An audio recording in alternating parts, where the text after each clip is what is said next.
Okay, it's a great pleasure for us to be with you today and to deal with a very important topic because we're going to talk about the futures, plural, of democracy. So before starting, a quick presentation of each panelist. Perhaps Linda, can you present you in a few words, if it's possible? Should I introduce myself or just? Yes. Okay.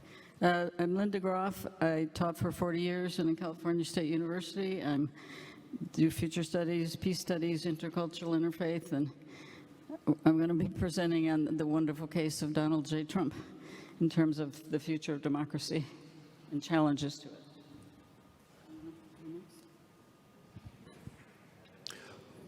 My name is Sabathil. I'm a pensioner. I've worked more than 30 years for the European Union. My last position was to be an ambassador to South Korea. And after retirement, I worked 3 years as a managing director of a Berlin consulting company. But again, I'm a pensioner now, and I'm looking forward to exchange with younger people. I'm Judith Mühlenhoff. I work for NOSI, and that's it's 2 years old, and a think tank and a platform to promote openness in Germany. It's funded by the Federal Ministry of Research and Education, and it's organized by Stifterverband. Thank you, Judith. My name is Erik Øverland, and I'm the president of World Future Studies Federation, but also senior advisor for the Ministry of Education and Research in Norway, and I've been participated delegate from Norway on a lot of different occasions abroad for many years. Then I also teach a bit at the Free University of Berlin on the master program for Zukunftsforschung, the master program on foresight there, and have been in this field for quite many years now. So. Okay, I will speak later. Okay, so Christophe Bisson. So I'm managing a MSc in Paris. It's about strategy and influence. And in addition, I'm lecturing in the US in the 8C State campus. And beside that, I'm making research about anticipatory systems, which are augmented by the digital. So we're going to dive into the topic. Firstly, as a warm-up, we're going to talk about one of the favorite person in the life of Linda, Mr. Donald Trump. So Linda, the floor is yours. Oh, but I have to. Oh, really? I could still sit here? But is this microphone working? Can you all hear me? Okay. Oh, I have to see what, okay. All right, so first I need to apologize because I thought we were all doing PowerPoint presentations, and it turns out I'm the only one doing that because I didn't quite understand. But then I'm going to try to start out with a provocative presentation on challenges to democracy with the U.S. case of Donald J. Trump and what that portends for the future, which is still evolving. Okay. 3 quotes about democracy.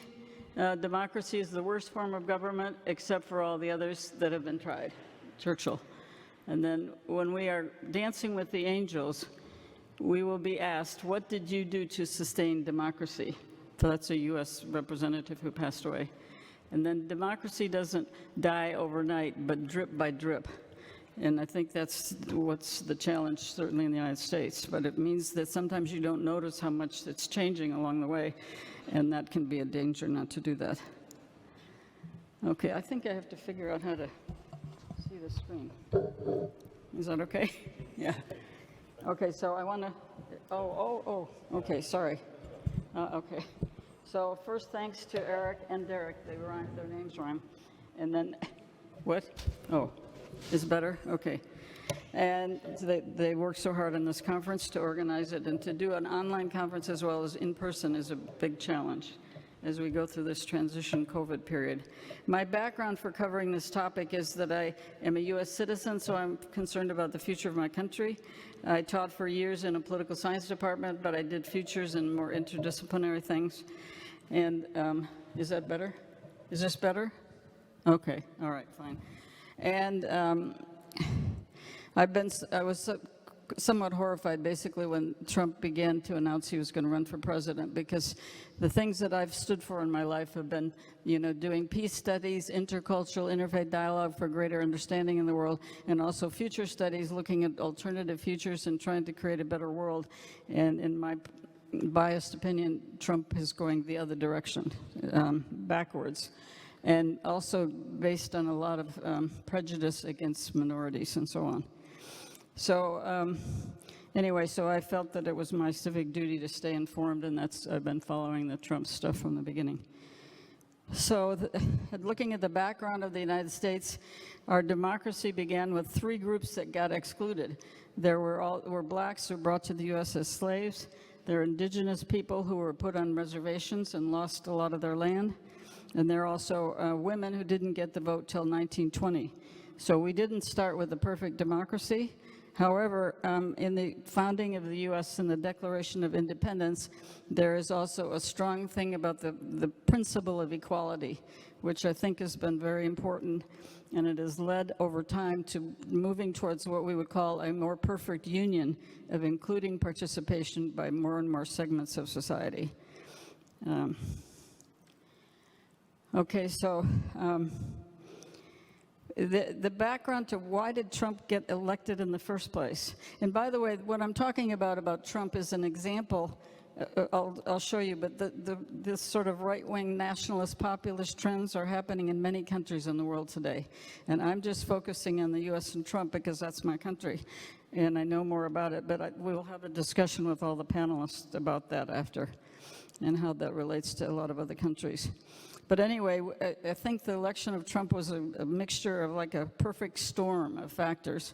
You had 8 years of the Obama administration where you had the first black president elected for 2 terms, which was very progressive looking forward. And then at the same time, the demographics of the U.S. are changing. So we're becoming, by 2045, there will be no majority of any group, including whites, okay?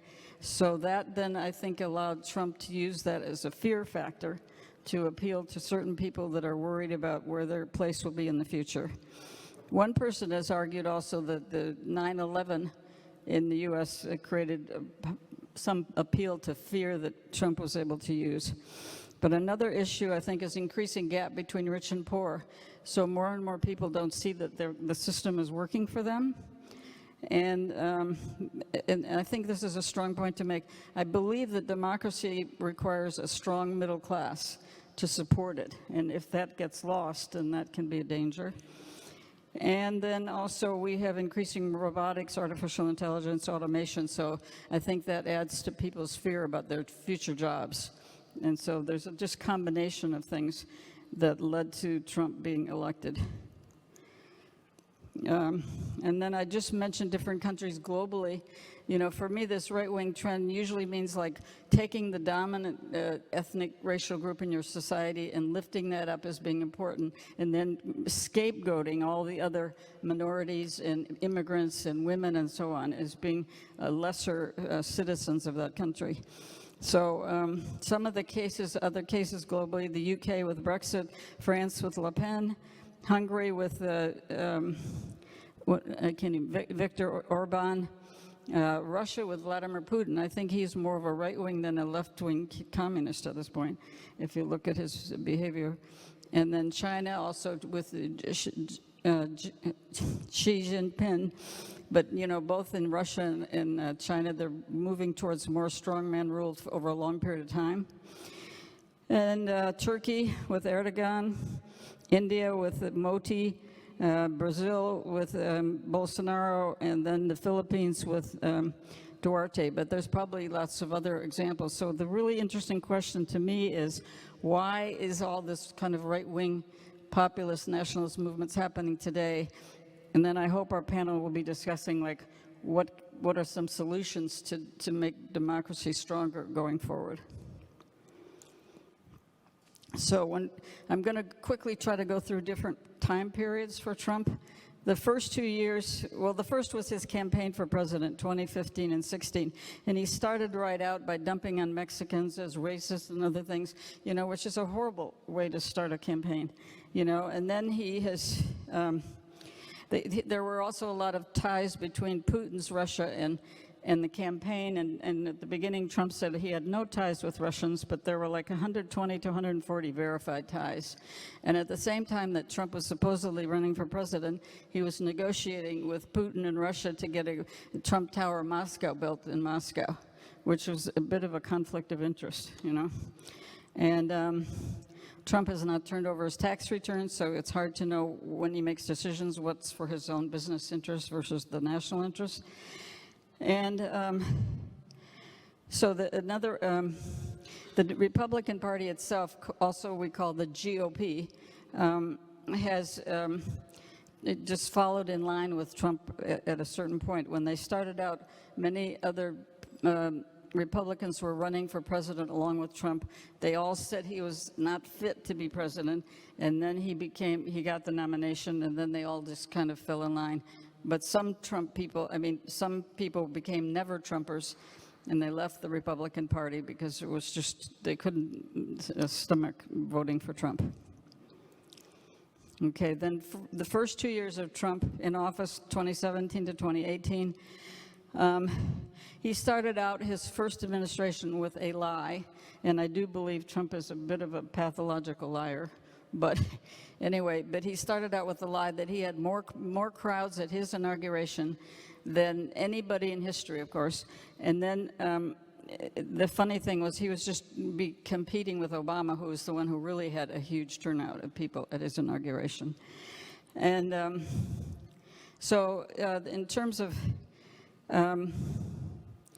so Trump's whole administration was characterized by sort of dumping on immigrants and all different minority groups, and women really too. I don't think he has a huge respect for women, except for sexual to satisfy his fantasies, whatever. But anyway, what Trump did is he started attacking many minorities and creating fear in some whites, not all whites, about that the country was going to be taken over by minorities and so on. And some people followed in line from that. I did presentations earlier at some peace studies conferences on nonviolent resistance movements in the age of Trump, because what's had to happen is Trump kept trying to initiate various policies that really discriminated against different groups, and then all those groups had to go to court and try to stop it from happening and so on. Okay, Trump's first 2 years in office, 2017 to 18, all of this is by way of trying to find aspects of this that might relate to other countries and to threats to democracy in general. So the first 2 years, there was an investigation started pretty early called the Mueller investigation about Trump campaign ties to Russians, which Trump, of course, was very furious that the investigation began.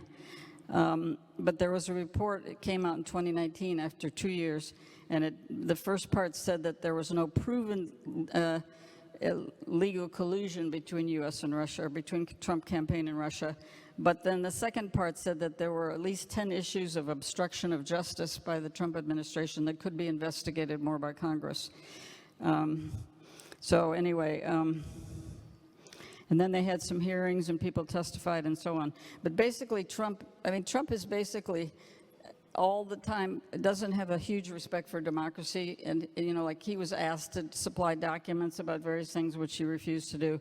He told people in his administration not to testify before Congress, although some still did. But he doesn't exactly cooperate with the democratic process. Okay, I have something here on Trump's psychology, which probably you have to look at to understand where he's coming from. But everybody in the world would probably agree that he's a narcissist, right? So he's kind of quite self-centered in his whatever he does. He doesn't have a lot of empathy. Like, when they had children at the border that were put in cages, the immigrant children separated from their parents. which was a lot of people thought was just horrible. And some people say, these other ones, there are some people say, I mean, I was not his psychiatrist, so obviously I have to only say what people say here, but that he was a malignant narcissist, meaning that he will take revenge on people who criticize him. And that is still a concern if he were to be reelected. Some people say he's a sociopath because he keeps criticizing minorities and immigrants. But he does lie a lot. He doesn't seem to have a problem lying as long as it makes him look good and puts other people down. There were books by psychiatrists that came out, a first and second edition, saying a duty to warn. And normally psychiatrists would not comment on any public official. But with Trump, they felt compelled that they should, warn that maybe he's not going to be very good for democracy. Okay. I'm having trouble seeing this here, yeah. So I think basically Trump doesn't have a big understanding of democracy, the U.S. Constitution, or any of that, the rule of law, and he never, felt that he felt that he was above the law.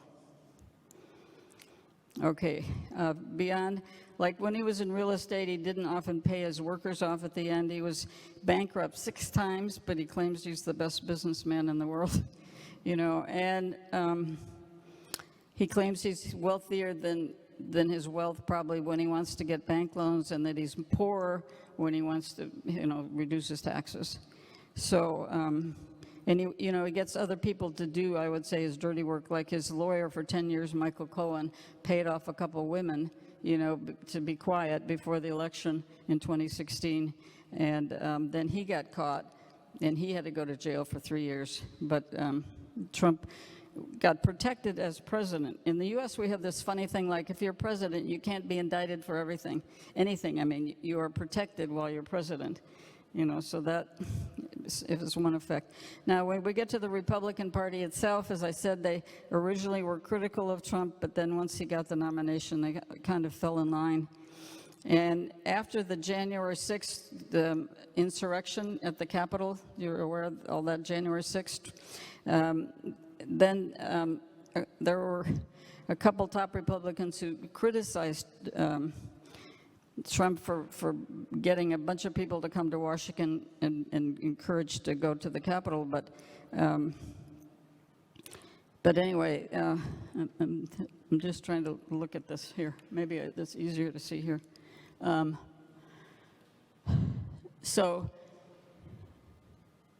But anyway, the main point is that the top Republican leaders quickly went back to supporting Trump and publicly, totally. Okay, then the big question a lot of people have is, why are people supporting Trump? The public who vote for him? And this is very interesting because some businesses supported Trump because he wanted to deregulate everything. So they thought that was good for business. But there are other people that, there's a general feeling, if you talk to people who are strong Trump supporters, they support him for emotional reasons largely. They have grievances themselves. They feel the system isn't working for them. And Trump expresses grievances all the time, and they identify with that. And so they're quite loyal to him because of that. But if you try to bring up issues like facts and truth, I mean, we talked earlier about, are we moving into a post-fact age? This is a huge issue today, but it's also relevant with Trump. And, but you can't change people's opinion if they're strong Trump supporters. There may be borderline people, but the people who are really strong supporters, one of the difficulties is that they're committed for emotional reasons, and it's hard, you can't change their views very easily. Okay. All right. Next is, do any of you remember in social sciences, Yuri Bronfman during the Cold War had something called mirror images, where he said both sides mirror each other? So, and there's some truth to that today. If you talk to Trump people, they think Trump won. He was illegal. They buy the big lie that he won. They feel that he should be back in office and so on, and that the people on the other side are all at fault. And then if you talk to people on the Democratic side or whatever other side, they will say the same thing about Trump. But the only difference is that the Trump supporters are buying what's called the big lie, you know, that he actually did win the 2020 election. And he did not. He lost by 7 million points. Okay. And one person even talked about the term alternative facts. Like the Trump administration has alternative facts about reality. So a big problem today, and I don't know how true this is in other countries, but you get different media, you know, that's more right or left or whatever, and you get people who are just totally living in different realities based on different facts. And so society is very polarized today and fragmented because of that. And we do have to find ways to come back together very much, but that is an existing issue. Okay. The next is, the workers today are starting to organize in the U.S. and have some protests and stuff because there aren't enough people going back to work because of COVID. So that's another issue happening, and they're demanding better working conditions or better pay and so on. Okay, then the 2018 November election, the Democrats took back the House of Representatives, so then they started being able to hold more hearings and so on about what Trump was doing.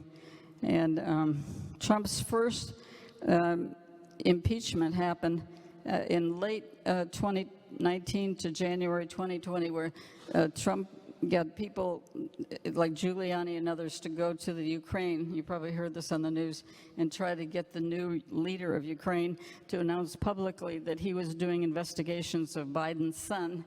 But then that wasn't true, but he was just trying to do it to help win the 2020 election. Okay, then we get 2020 where COVID happened, and then that was also interesting, plus a November 2020 new presidential election. But with COVID, Trump didn't like COVID at all because he wanted to get reelected and he wanted to say that the economy was growing and doing really well. And COVID led to things like shutdown of you know, people at home and not people going to work as much and so on. So it didn't fit with what he wanted to say, you know. So, and then he did some kind of, you know, he advocated kind of, what do you call it, quack theories for dealing with COVID and various things like that. But he did do one really good thing he did is he started the development of vaccines. Okay, so, but it took Biden administration to start really getting a way to deliver vaccines and try to vaccinate the country. Okay, then November 2020 is when everything really got worse. The election, we had another election for president. And before the election, I think Trump did this in 2016 and then 2020, both elections, he said, well, if, you know, he basically said he thought the election would be rigged. So this is one way that if he didn't win, he could start saying, oh, well, that's the reason I didn't win, you know. And he was also raised by his father that he had to always win. So he has difficulty, you know, not winning. And, but he really didn't win, and some people said, I mean, there was the most secure election we had ever in our history, 2020. And, but when he lost, I think this was Giuliani, his personal lawyer, who used to be the mayor of New York at 9/11 time, and I don't know what happened to him, something bizarre. But in any case, but he tried to get through to Trump to say, just tell people you won, even though you didn't. And that started the big lie idea, right? That Trump has still to this day, he's never conceded, he probably never will, that he still won in 2020 for various reasons. And so this is not good for democracy because, you know, the peaceful transition of power after an election is very important to maintaining a democracy.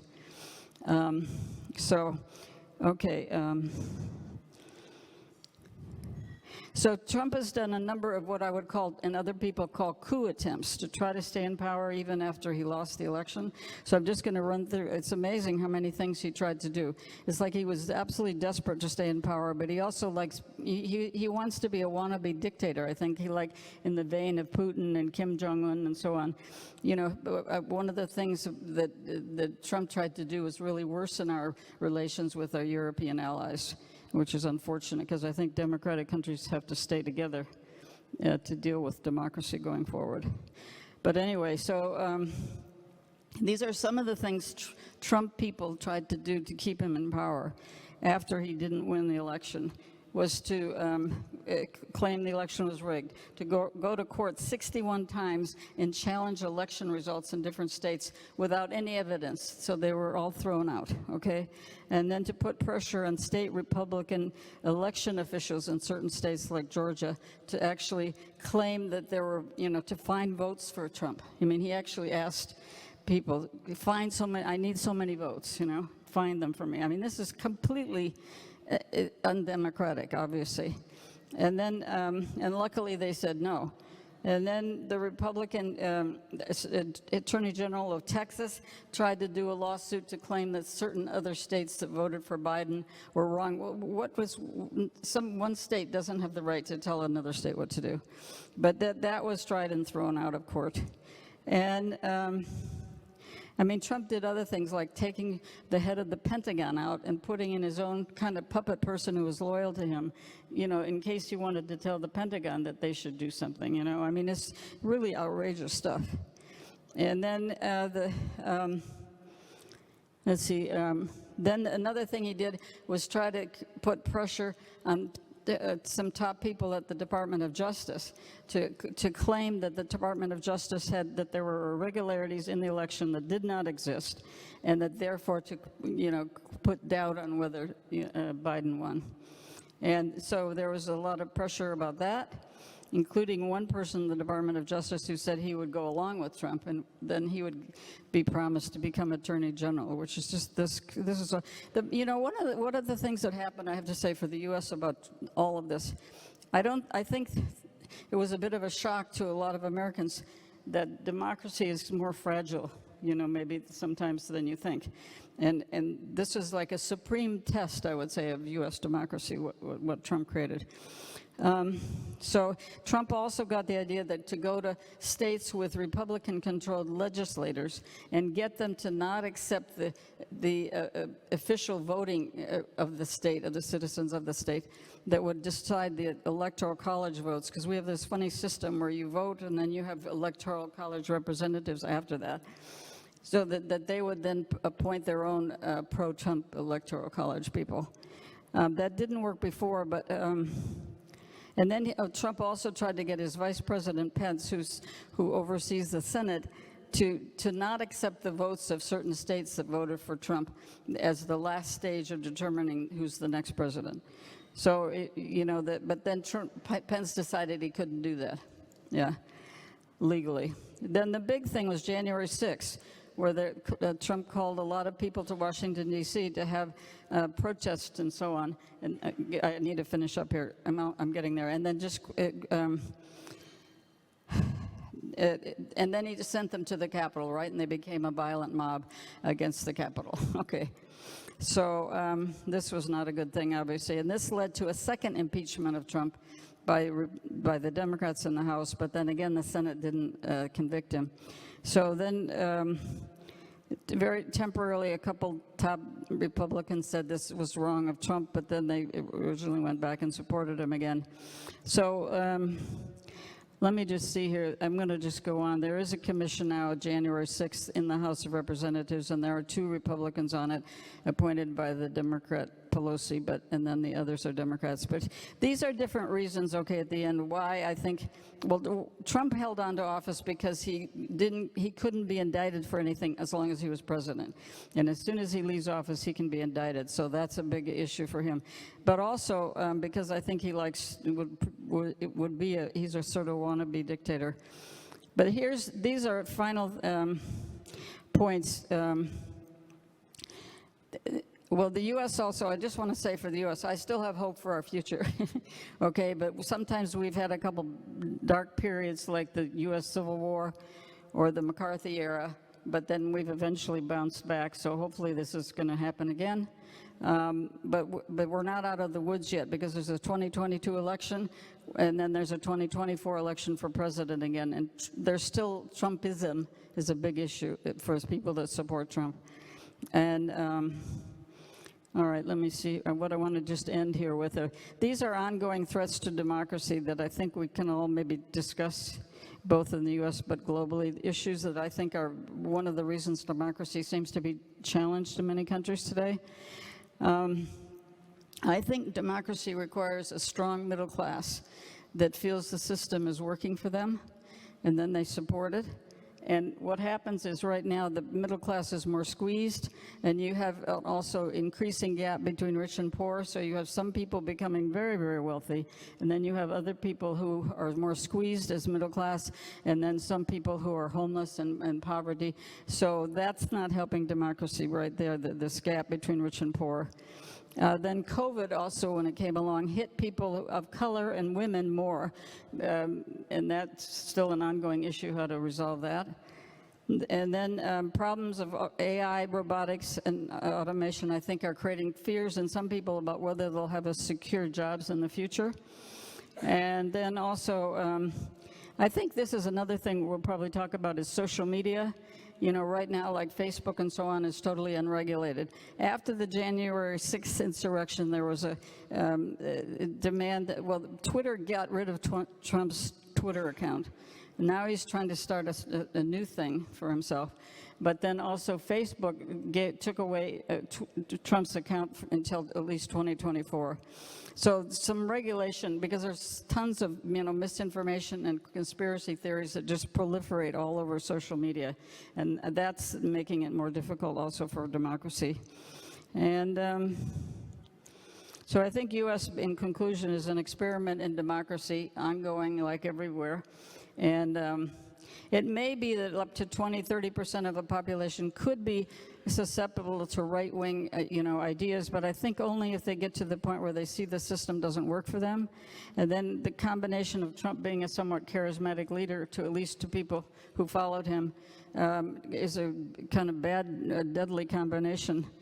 And so we're still in a transition period in the U.S., but I have hope for our future. And, there's an awful lot of people in the U.S. who are decent human beings, who honor diversity, honor that our democracy should represent all people. And so that's my hope for the future. Okay. Thank you all. Okay, thank you. Okay, so now we're going to talk about the general trends regarding democracy and what drives this situation. So, Erik? Or do you want?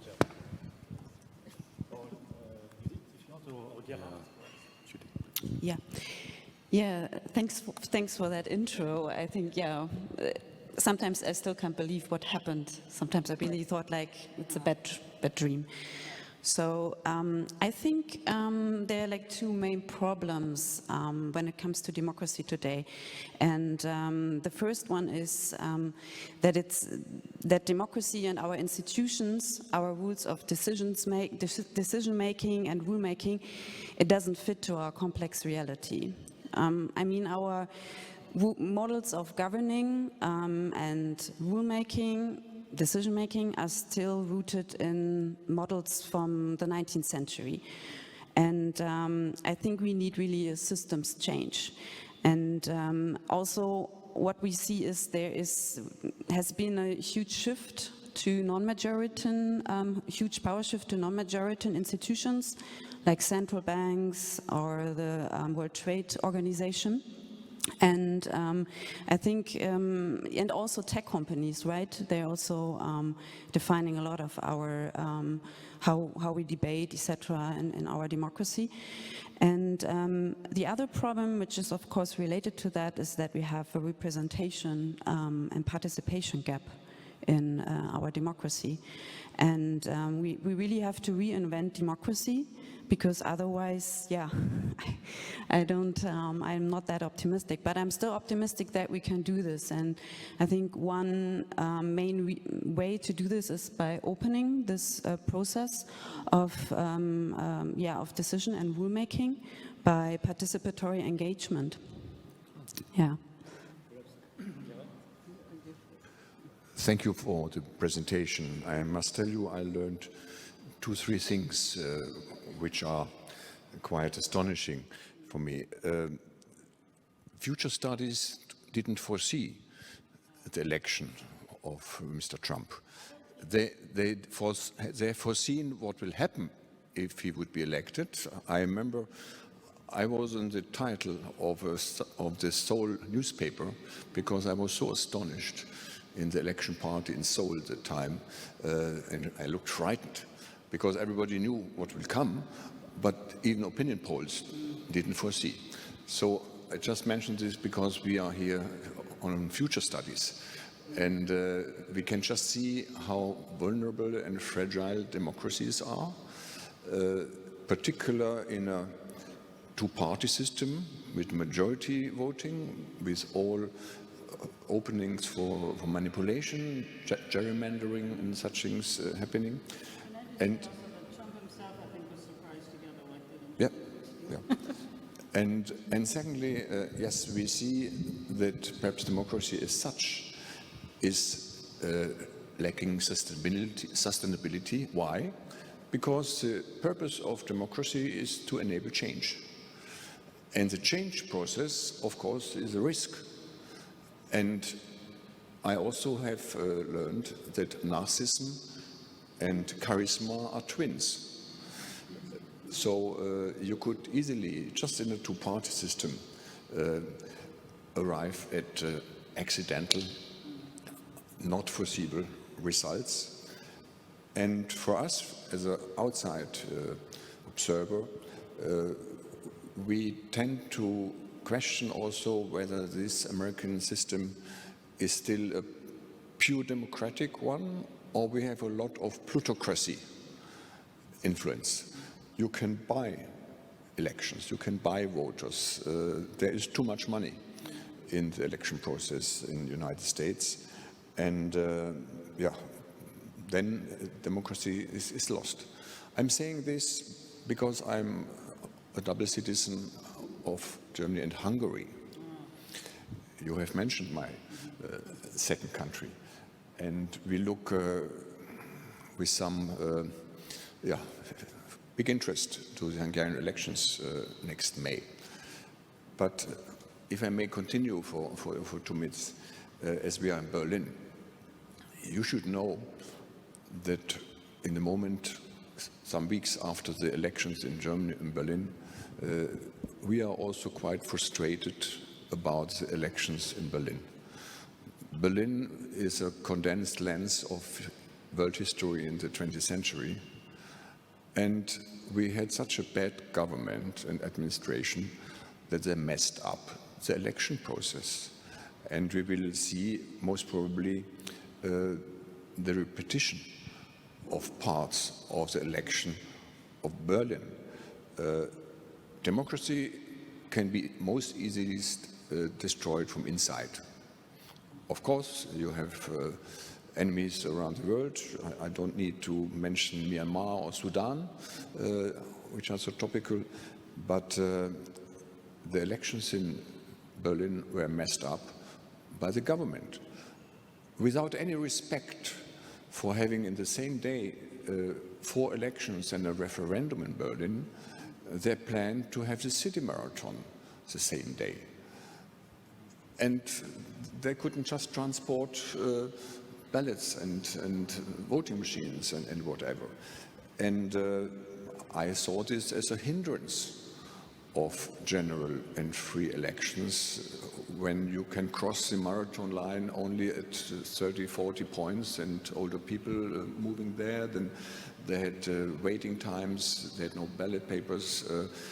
Some election localities only closed 3 hours after the normal time. We had districts where we had 150% voter participation. We had wrong ballot papers in some of them. So just as you are in Berlin, you should know that also the Germans are not able, obviously, in Berlin to administer good elections. Why? Because the democracy of Berlin, the city government, has implemented democracy with the worst administration we know in Germany. So they couldn't just fulfill minimum matters. And now we have, since yesterday, a new parliament in Germany. It's the second biggest parliament in the world. So we are very proud that we could not manage electoral reform because the German election system was designed for not as many parties and such a heterogeneous electorate. Now we have 736 parliamentarians, and we have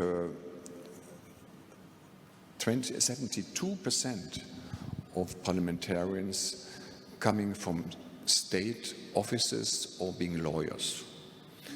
So the professionalization of the parliamentarian resulted in the exclusion of many parts of the society to be a candidate. We have a democracy, but not enough active Democrats who want to be elected. So the German parliament, with 72% lawyers and state officials, is not a mirror of the society. We have quota system. Yeah, by the way, we have 3% of parliamentarians only coming from the private business, small, medium-sized enterprises and so on. So they nearly disappeared.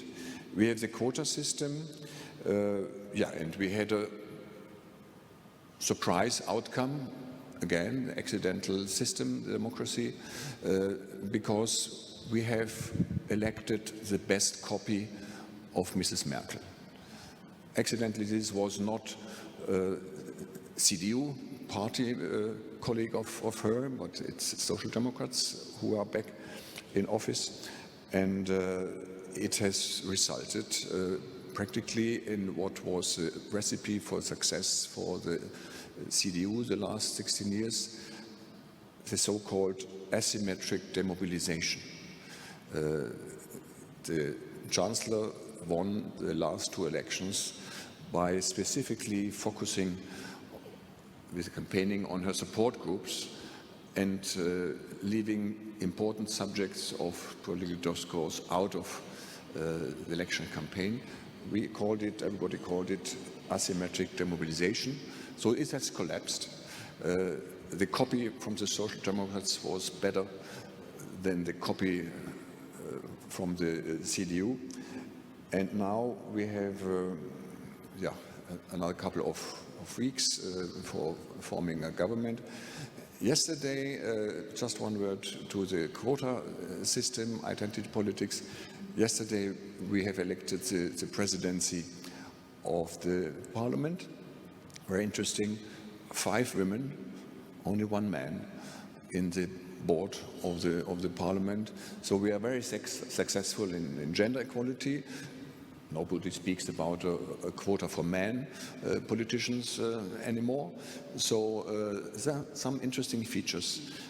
I would just like to add to what you told us about United States, and we have perhaps to discuss the reasons and the cause for all these developments. Thank you. Thank you, Erik. Yeah, thank you. I think there's a lot of different, very interesting things said already. As a futurist, I think we had to address, when we're talking about democracy, what kind of democracy is going to evolve in the long run. What you describing, Linda, is very close to the current situation, the current development in the United States, and so on and so forth. You're talking about the situation in Germany, which is a very appropriate interpretation of what's going on here. And luckily, the state did do that kind of wrong things as they did in Berlin without having ballots gone to the election, because then Donald Trump would have even more, would have some case, would have a good case, so to say. So that's, we can be happy about that. But I just want to go back to what Judith was pointing at, and that is, does the current democracy reflect in an appropriate way what the democracy should represent? And it is definitely not very effective. It's challenged by so many forces. You named some of them, the whole, the social media and all this kind of AI-driven manipulation of democratic process and so on and so forth. We're seeing the current development with the Orban regime in Hungary, and Erdogan in Turkey, and Trump in the States, and so on and so forth. And that's all only symptom of what's going on. So we have to ask you, what is underlying forces here? What is going on below that surface? And then we see that what's going on, what we are observing is some kind of reaction towards some underlying development, which is actually the globalization is stronger than ever in the history, most probably, at the time, and therefore a lot of people want to re-establish national agenda and national policy projects. I see it in Norway, I see it everywhere, and also related to Trump. I mean, if you see how new parties in Norway, they want to copy Trump. You see AfD here in Germany, they are mini-Trump, some of them, and so on and so forth. And you see that a lot of other different countries. And the question is, Anna, what are the reactions toward that in the long run? And one of the answers that I've been dealing with is to see the relation between the kind of democratic gaps with the emergence of new kind of social political development. So I've been writing for a while about the social development that doesn't exist yet, which I call it a universal perspective, a universal perspective, which is a kind of creating a new kind of global orientation. It's a global movement and so on and so forth, but it doesn't exist. But it's a possibility. You can be able to create ideas, imagine on how you're supposed to react to those new national orientations within the policy development, current policy development. So I think as a futurist, you have a task here. You have a very important work to do to elaborate more thoroughly on that. Okay, thank you, Erik. So Gerhard mentioned that we didn't predict the election of Donald J. Trump. In fact, by screening and analyzing what was said on social media, we could, and it was said. So it shows how important is the digital life nowadays. It shows how digital is a big player and how big it can impact the democracy. The demonstration is that Donald J. Trump is going to open a new social media because he has been banned from Twitter. The name of his new social media is Truth. Yes, we can. So that's a big change because, as you said, democracy allows change. So we have to protect democracy. We shouldn't be naive because, of course, if internally you are very strong, but the threat can come from outside. So we need to demonstrate that democracy works and that we are strong. We need to protect that.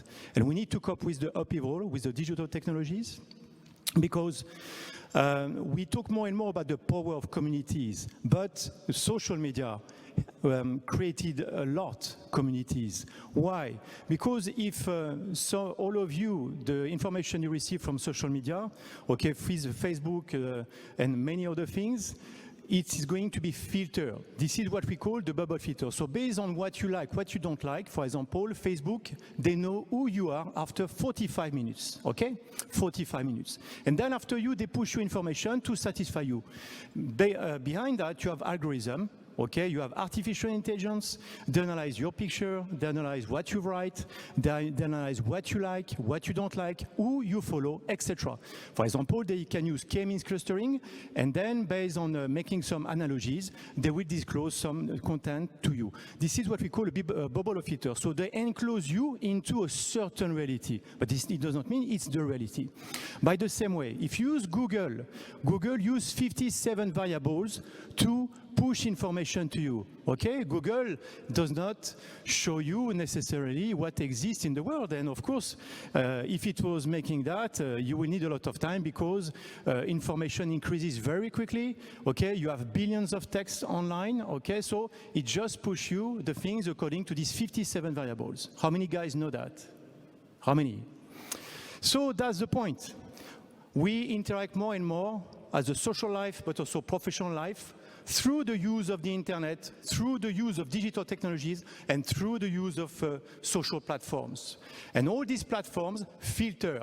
Therefore, as a company, if you can impact this, you then impact the perception of people, the perception of companies, the perception of government. Therefore, you influence their decision and their action.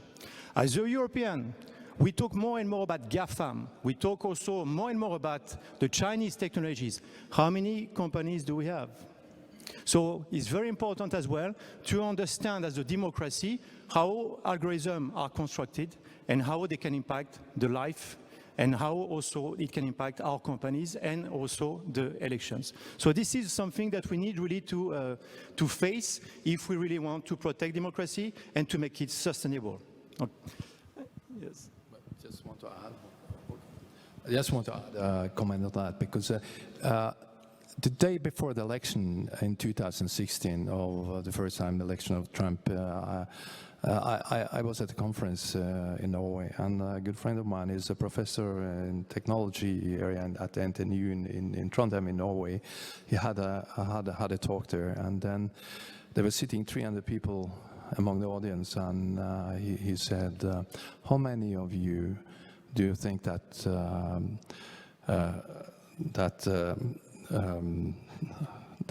Biden, not Biden, but how many of you think Trump is going to win tomorrow? And they said, well, only 5% raised their hand. And then he held his lecture, and he went into analyzing social media and went into that field and showed us very thoroughly how he meant that tomorrow this person is going to be the new president of the United States, and that's Donald Trump. And he became right, and because he did that exactly what you asked for. So.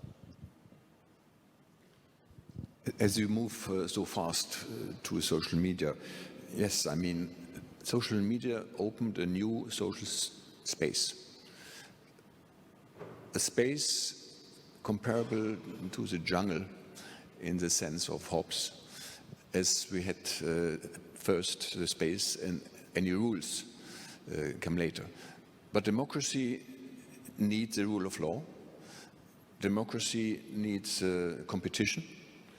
And how the social media developed, and Europe is in a particular bad situation because the giants are all only United States or China owned, and the social media are lacking transparency, fairness, safety, non-discrimination, and a lot of skills are also missed by the big population in handling what is going on in social media.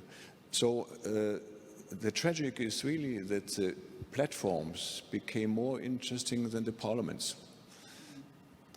That the digital giants are better governed than some governments.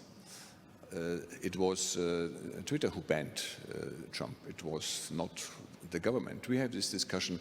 Yesterday, the Vice President of the European Commission, Mr. Vestager, she gave a speech about democratic values in the European EU.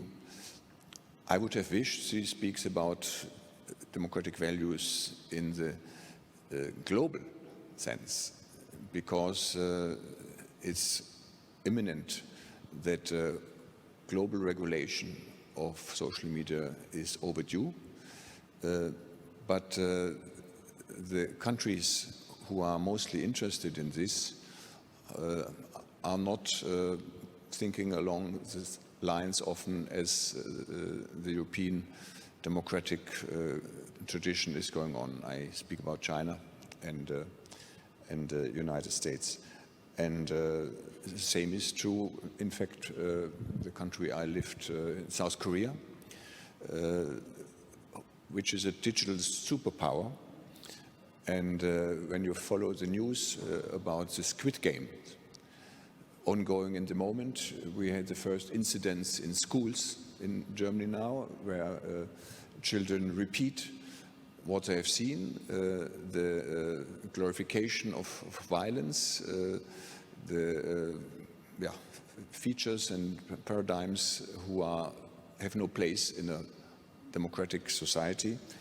And the question is just, is there any global governance possible for social media, given that our global governance anyway is not existing and is for sure not a democratic one.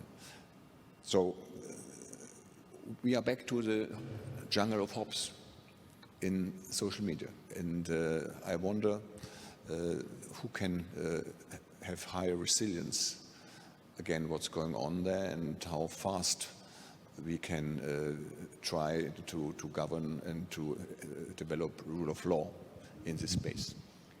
I might just say in the United States, there's a lot of talk about putting pressure on Facebook, for example, to be stronger and to get rid of disinformation and, and conspiracy theories. But they claim they're doing it over and over, but then we're not really doing it. And things have come out more recently, like young girls, the image that they have a big image issue because of what's on social media. But also, what's his name? The head of Facebook, Zuckerberg. But he it seems to internally within the company, they have reports of things that are negative, but then he sort of overrides it because he's more interested to make more money by getting more people on. And they found that more people get on social media if they have very controversial things. And then one issue leads to another, and before you know it, they're down a rabbit hole and they've gotten into some kind of extremist group or something like that. But there is some pressure by both Republicans and Democrats, interestingly enough, in the US, maybe for different reasons, to regulate social media more. I think in the US another thing that happened is that we got not just social media, Twitter and Facebook, but also we have Fox News and several right-wing television channels that when Nixon was president before and he finally agreed not to resign rather than be impeached, the Republicans then went to him and said, you have to resign or you'll be impeached, and he respected the idea of law enough that he resigned. Whereas right now the Republican Party's not playing that role, but also you have Fox News and other right-wing channels that totally repeat the lies the Trump administration says, and then the followers who watch Trump, Fox News all the time accept that as the truth, and that makes the whole thing much more difficult as well. So, yeah. When it comes to social media, I think there's also still the problem that we don't have any regulations at the moment, because our regulations are based on a nation-state decision-making, rule-making. But for example, I think first step is the Digital Services Act in Europe that will be introduced probably next year. And so we can gain some control back. And first of all, these big tech corporations, they must be more transparent about their algorithms, or there's a possibility that we put randomly selected citizens or NGOs in their boards, etc. So there are ways. Yeah. Yes. Yeah, it's very important to educate people. To have some guys who take decisions at the top who have great knowledge about technologies to really understand the ecosystem.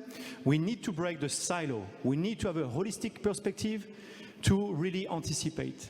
We need to develop some dynamic system, because what is real today might not be true tomorrow. And the demonstration is the COVID-19, because we needed 10 years to make a vaccine yesterday, and today we need 1 year, which is great.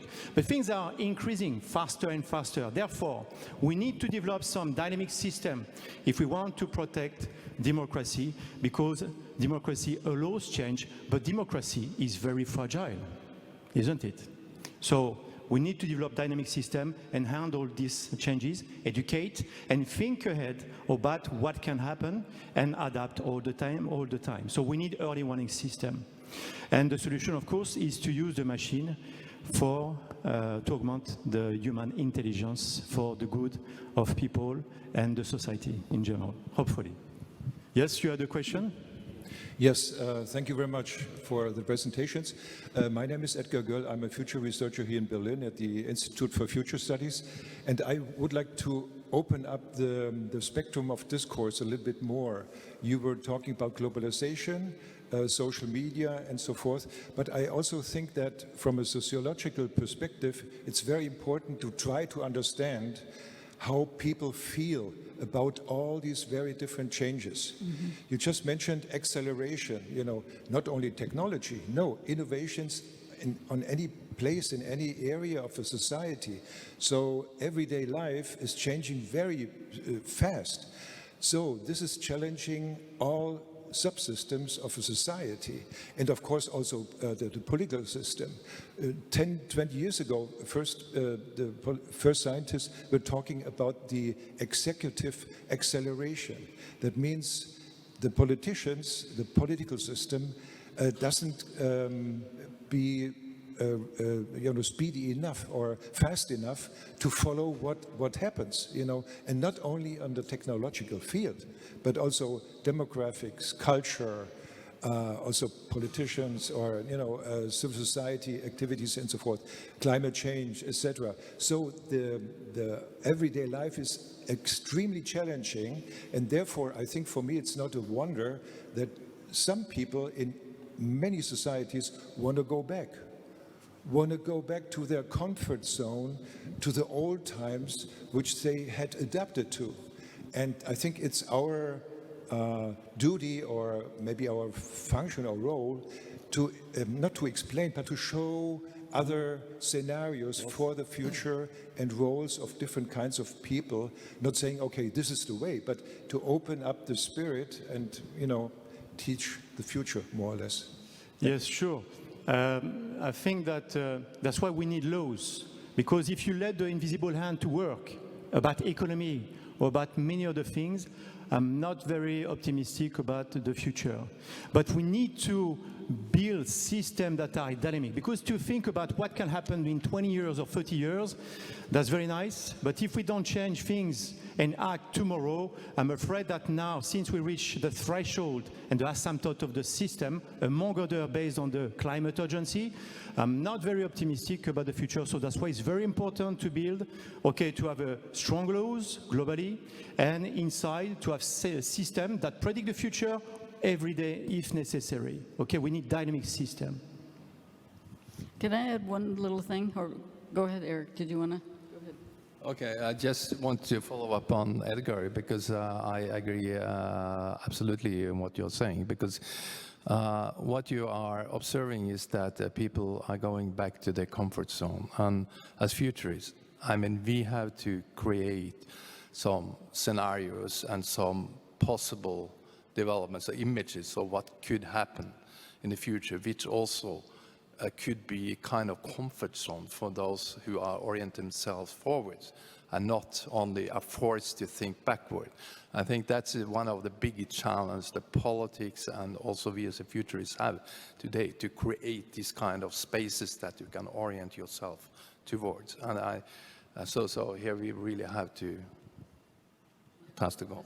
Sometimes when people talk about going back to some idealized past, it's not really what the past was, and they promote that image of it, but it's not really, it's not the true past, which wasn't perfect either. I just want to say one other thing. I think we're in this era, what some people would call post-factual era, like what is the truth today is a huge problem, and that proliferates why there's so much conspiracy and everything on social media that creates a big challenge for what's actually happening or not. And I think that's also promoted by the fact that like people can go on the internet and they can take on any identity. They can have an avatar and they can be anybody, you know, and you have like even identities of people, gender today. You can become, you know, any identity you want, or you can, like there's a great cartoon that says, you know, nobody knows you're a dog on the internet. Do you remember that one? You know, so the point is that the world is becoming much more complex, also in terms of identity and things, and so and that includes like what is the truth anymore? Like if you experience something for you, you know, on a social media, let's say somewhere, or some game or whatever, then for you that's still a real experience. But is that real? I mean, I think we could talk about that for a minute because that's made everything more complicated. Yeah, especially there is the phenomenon of deepfake.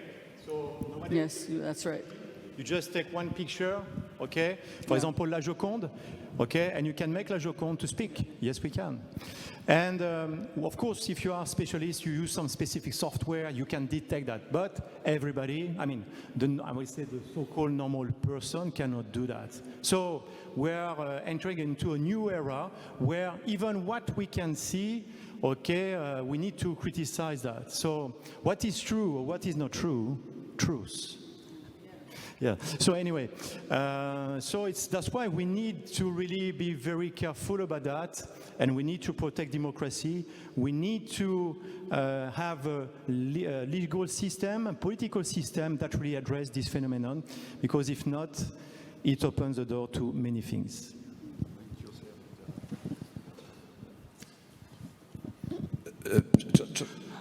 Excellent panel. Congratulations. But talking about democracy, I kind of get surprised when people say, oh, lack of democracy in Germany, lack of democracy in the USA. You know, I come from Venezuela. Venezuela was a democratic country.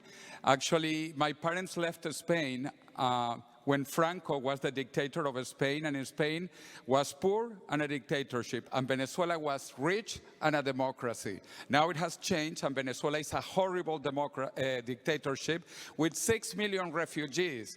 And people are not talking even about Venezuela. People talk about Afghanistan, Syria, Iraq, who have less refugees than Venezuela. Venezuela has 6 million refugees. Afghanistan, well, has 5.5.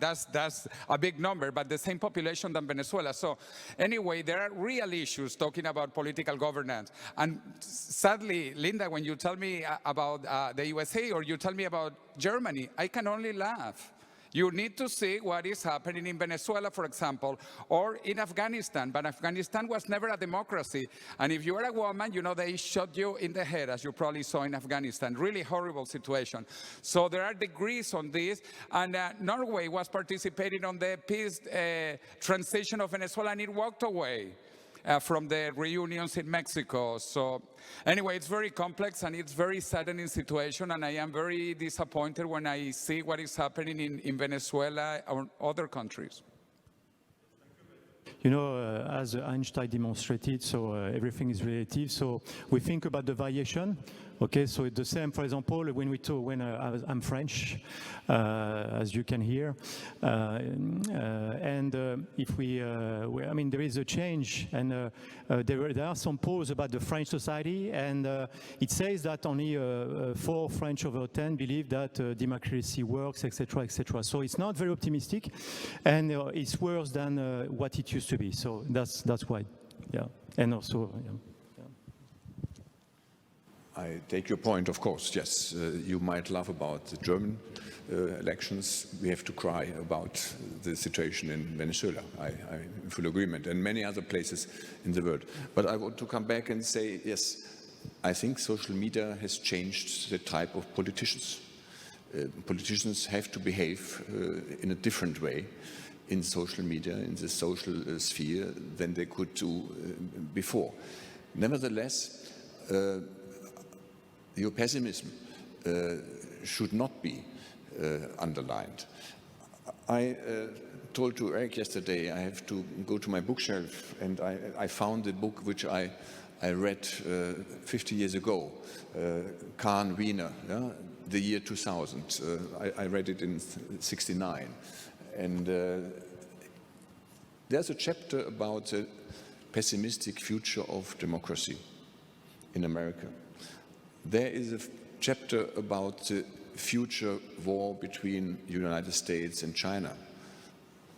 Not the years to come, but at the end of the 20th century.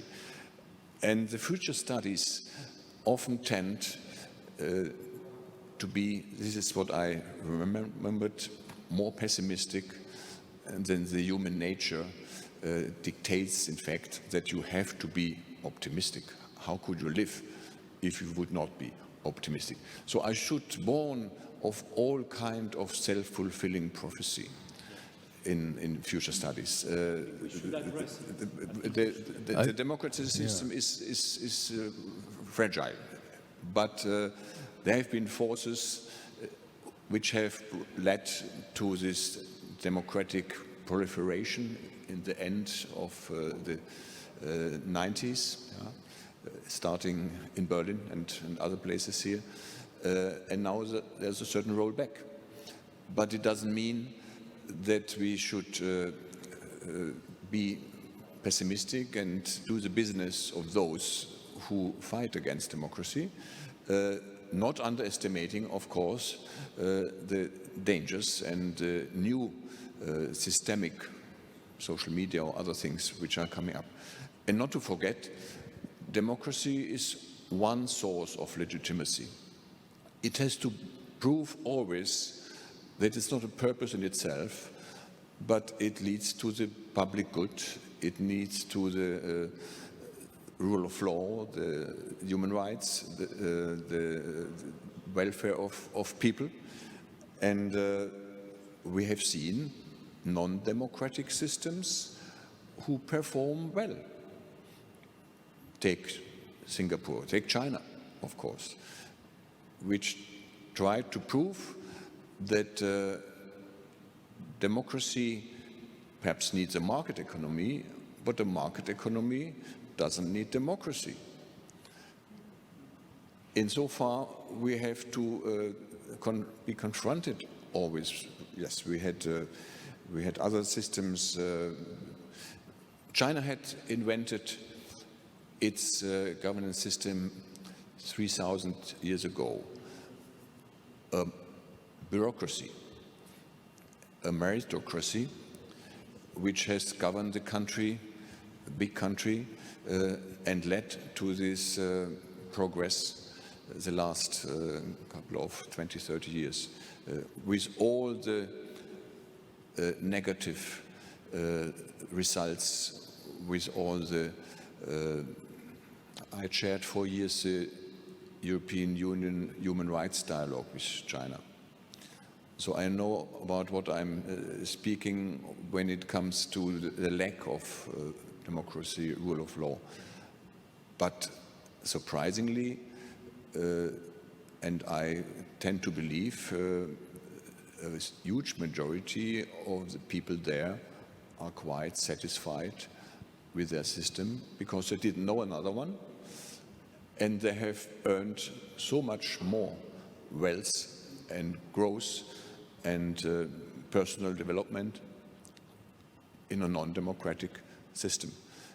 So it would not be enough to defend democracy based on our values, but we have to defend democracies also against its own enemies from inside, a lack of performance, non-delivering political promises in elections in particular. So I think you have really to dig very deeply in order to find the courage that the democratic system is still, what Churchill said, the best of the worst. Yes, we need to demonstrate that it works at the end. Yeah, just make one comment on what you said about the positive future, because I think that's also a methodological, interesting question that you raised. I'm very familiar with that study myself about Kant and Wiener, the year 2000. It was published in 1967, but it was a lot of forecasts in there. It's not foresight in the sense that they didn't create a lot of scenarios about after the question what could be, but they very early went into what they thought would be the case, so to say. And so in that sense, I created a kind of a different approach in many of my own projects, and which is, for example, the Norway 2000 project, which I headed for Norwegian government for about 20 years ago now. So we created always 5 scenarios, for example, for the future of Norway, which all of them were very positive.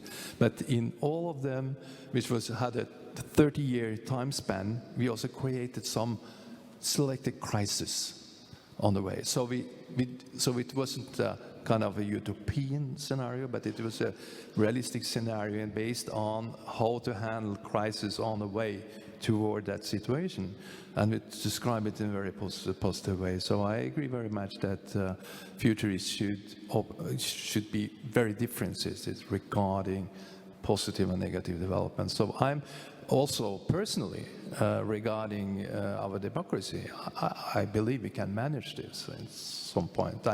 I'm not that pessimistic, actually. Do you want to go? No, I just want to say something for human rights. I think if we don't have human rights in a country, we don't really have democracy, because you're not, human rights are about the development potential of every human being to have some opportunities in life and then to be able to contribute back to their society. And if we say, well, it's okay for some group to have human rights opportunities and then those other people don't get to have those opportunities, I mean, that's, like the Uyghurs or the Tibetans in China, there's a lot of issues about human rights there. And I still think that's an issue worth standing up for in the world if we want a better future. If we don't have human rights, I don't know what kind of world we're going to have. But that's not an easy issue to solve. And I mean, obviously we're battling that right now in the United States, but I think human rights for everybody has to be an important value. Yeah, it's.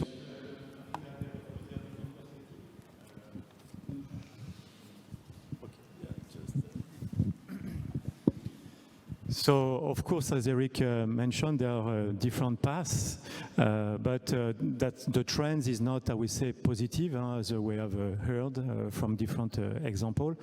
But hopefully, the optimistic version will happen. Yes, but let's see. Judith?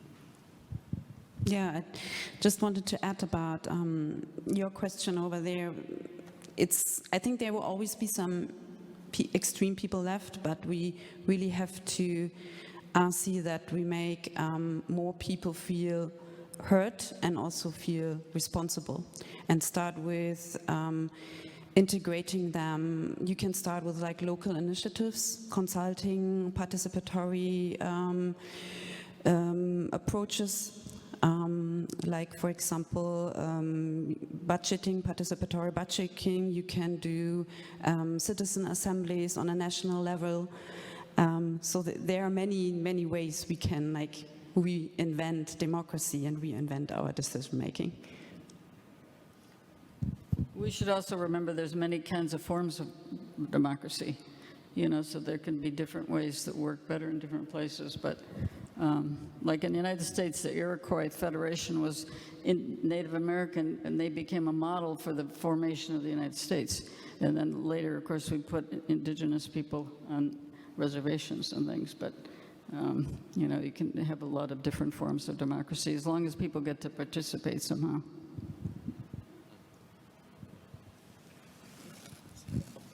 Yes. Yeah, I think that the history showed us that a system does not, if one system does not renew itself, the end is not so good. So that's why I think that's time to handle and to cope with these things. Okay, so I don't know if there are some questions or if some of you want to add something. Yes? Yes,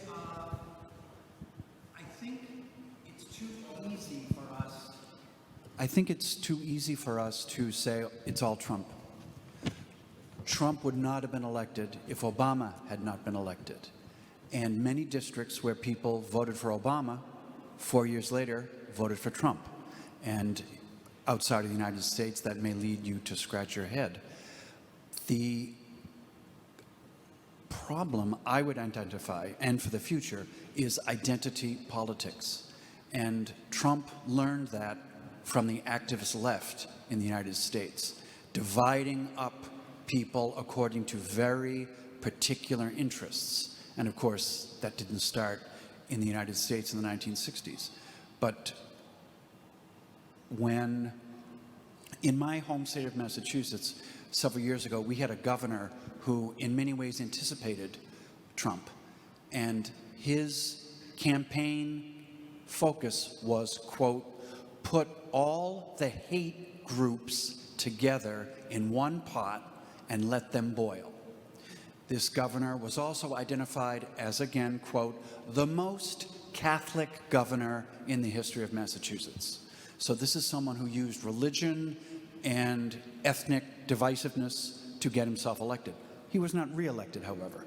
He was defeated by Michael Dukakis, who later ran for president, saying it's not about ideology, it's about skill. Well, he was defeated, and that's pretty much the way the Democratic Party went with Clinton and Obama. Just to finish up, Obama is now identified by many people as not the agent of hope and change, but the agent of Wall Street and Goldman Sachs.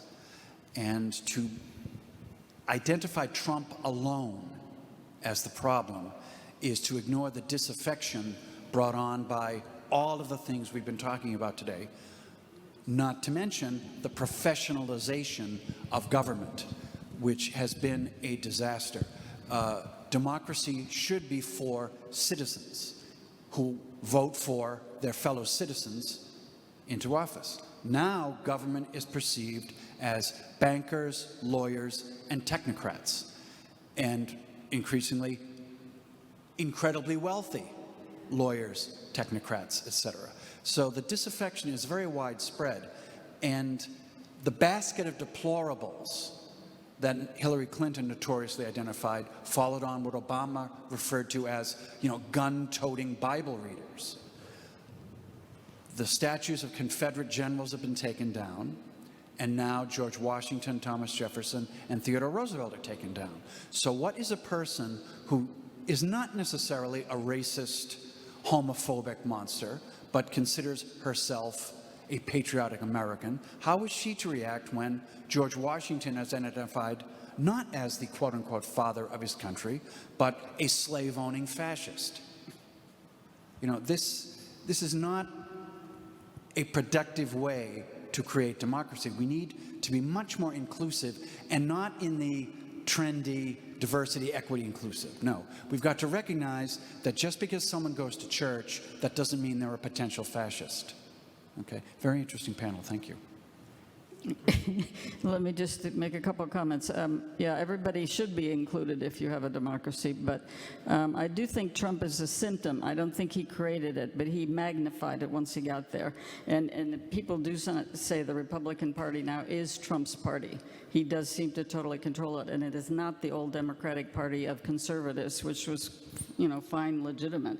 It's not that same thing, and that's part of the problem today. But the reasons for the rise of Trump, I mean, the Republican Party in the past, from Reagan on, was sort of a mantra of being anti-government.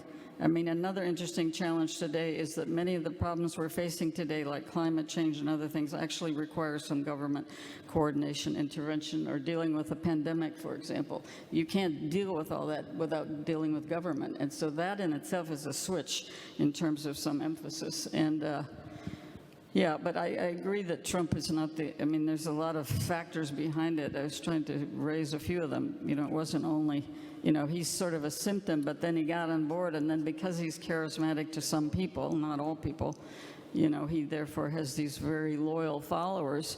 And right now, the Republican Party doesn't seem to be able to move forward other than just to keep in power for its own sake, and so, which is not good, because they don't really have an agenda anymore that's positive that I can see. Maybe you can see one.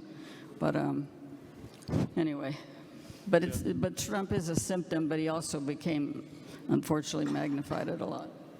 Yes, and also there is, I think that when I talked that we reached an asymptote about the system, it's also about the climate urgency. I mean, we now have more data and figures about that, and predictions are not so, I would say, I mean, I quote this prediction, apparently it's not so optimistic, also in line with what the MIT predicted a bit before. So that's why also I think that's a big change as well, because the game, I mean, is going to, we reach an asymptote, and that's why we need really to handle these things and as soon as possible. Yeah.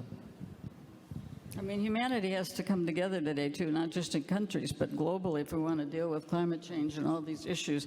And this fragmentation is, makes that more difficult, which just makes even more of a challenge today. But we can't ignore those challenges because they're going to be pivotal to our future. Okay, so no other question. I think that thank you very much, and let's make the world great again. Thank you.